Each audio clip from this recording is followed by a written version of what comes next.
So welcome back, guys. Episode 3 of Six Gun Spotlight. Yeah, we're going over the Colt 1871-72 Opentop, which was Colt's kind of in between the cap and ball and their cartridge firearm of 1873, the single action army. So to me, this is one of the most beautiful, elegant, great feeling revolvers that Colt has ever made. So I'm a fan of it. If you haven't had one of these, you should definitely try to handle one and feel one, especially in the larger calibers of like 44, 45, because you know it makes them a lot lighter having the bigger hole in the barrel. You don't have as much metal to kind of weigh you down. So some may like it, some may not. I have a pair of 1851 Richard Mason conversions in 38 special, and they're much heavier in the nose, which is not a bad thing, but I definitely prefer the lightness of these here, and having the larger 45 Colt caliber, which I'm a huge fan of. The 45 Colt is definitely one of my favorite calibers, and I would like to pick up a pair of these in 44 special. I think that would be super awesome, and a lot closer to the originals that were in 44 Henry. So anyway, let's get into the video and we'll give you a little close-up of these guns. So Six Gun Spotlight, 1871-72 Colt Opentop. The Colt model 1871-72 Opentop, the metallic cartridge rear loading 44 caliber revolver. It was introduced in 1872 by Colt, and the handgun was developed following two patents. The first in 1871, and the second in 1872. That's kind of why they call it the 71-72 Opentop. All signs seem to point to it being produced from February 1872 to June 1873. Which then the 1873 Colt single action army came out, and the rest was history on that. So this particular firearm is in 45 Colt. However, the originals were in 44 rimfire Henry, which was available and common of that time for the Henry rifle. The designers were William Mason and Charles Richards. You kind of know them from the Richards Mason conversions and all that stuff. So after Roland White's patent extension was not granted, then it kind of opened up the floodgates for rear loading metallic cartridge firearms. So he kind of held the patent on it for a little while. Him and Smith & Wesson, and then they let Remington, I think Remington gave them $1 for every Remington conversion that they made.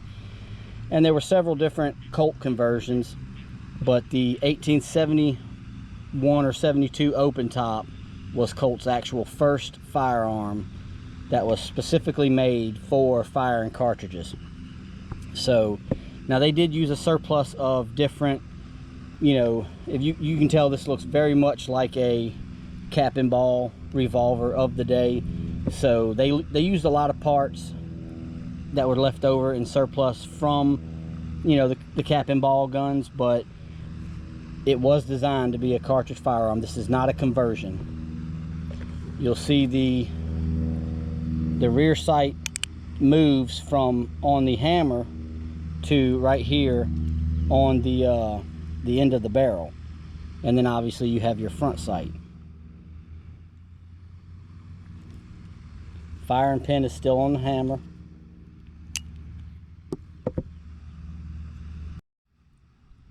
My pair that you see here, this one was imported by Stoger.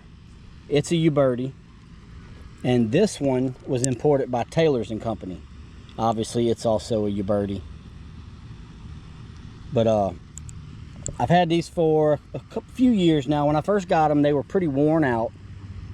I had Goons Gun Works in Georgia go ahead and, you know, convert these to all coil springs, and did a lot of time and work on them and stuff like that, and now they are smooth running, great shooting, and definitely my favorite pair of revolvers that I own.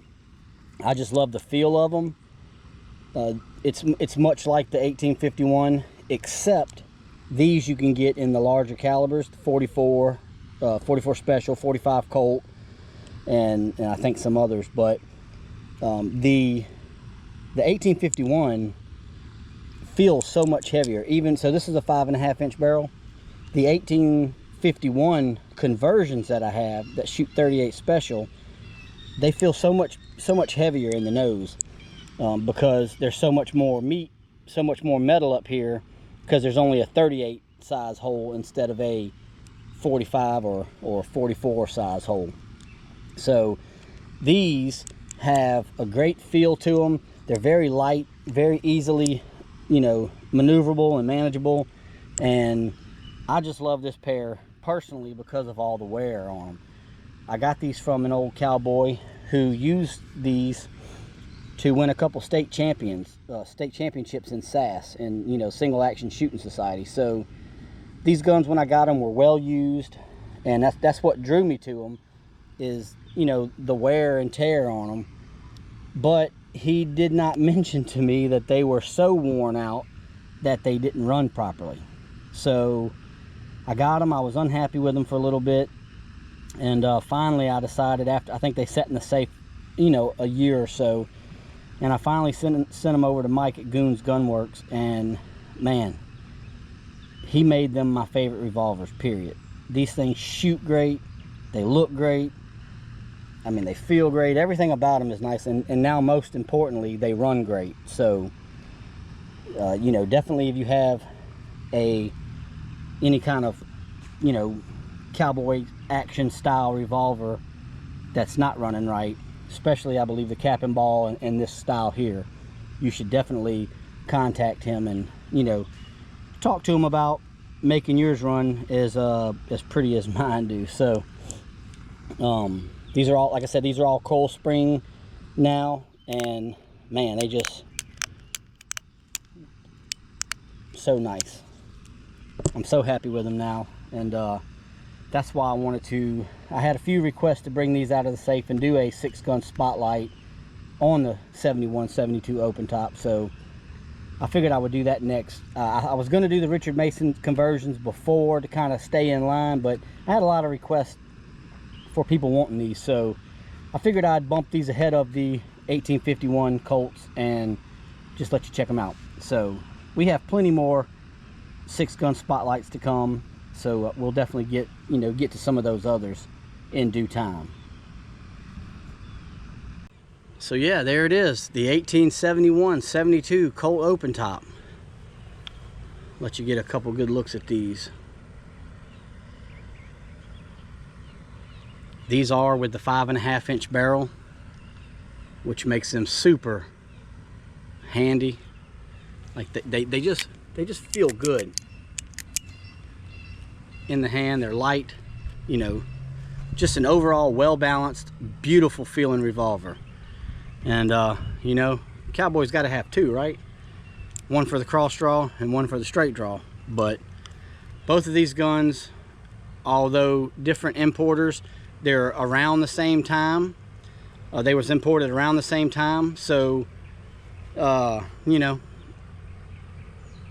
not much difference between them. They're very nice, very just man, they're just overall, they're just great feeling guns. So I just can't stress that enough. And now that Mike has made them run as good as they look to me, I just love them. I wouldn't trade these. I wouldn't take double what these are worth right now. I mean, I just really like them. So I like the wear on them, the faded case colors, the scuffs and the scratches on the barrel, the barrel wear from going in and out of the holster. Just a wonderful gun, and I'm super pleased to have these in the safe. And yeah, so not a whole lot left to say on these. I will say, going forward, I'm going to try to be, starting with this one obviously, I'm going to try to be a little more accurate on the history part of this. I like to give a little bit of history. These aren't history videos per se, so I'm not trying to go into a real in-depth history on the gun.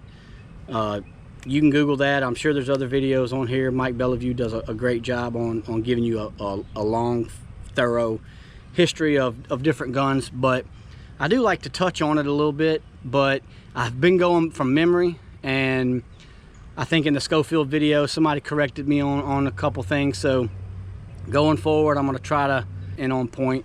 I try to go from memory, but you know, my memory don't always work like it should. So yeah, so I hope you are enjoying these 6-gun spotlights, and we will see you next time. Please like, share, comment, subscribe, and we hope you will stick around, hit the bell notification, so that you know each time we have one of these 6-gun spotlight videos coming out, along with our shooting videos that we hope to pick back up with here soon.